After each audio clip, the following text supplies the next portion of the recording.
Oduvek su ljudi znali da je uzdržavanje od izvesnih jela na neko vreme korisno za njihovo telesno zdravlje. U hrišćanstvu se to dobrovoljno uzdržavanje od izvesnih jela naziva postom. Postili su i sam Sin Božji i Bogorodica i apostoli i svetitelji. Post nije samo telesno uzdržavanje od nekih jakih jela i pića, nego i uzdržavanje od zlih dela, dakle i duhovni post.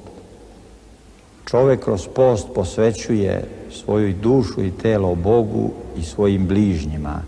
Telo je olakšano uzdržanjem radi lakše molitve, a duša bez zla i zlih pomisli i dela uzleće Bogu i širi srce svoje za veću ljubav prema bližnjima.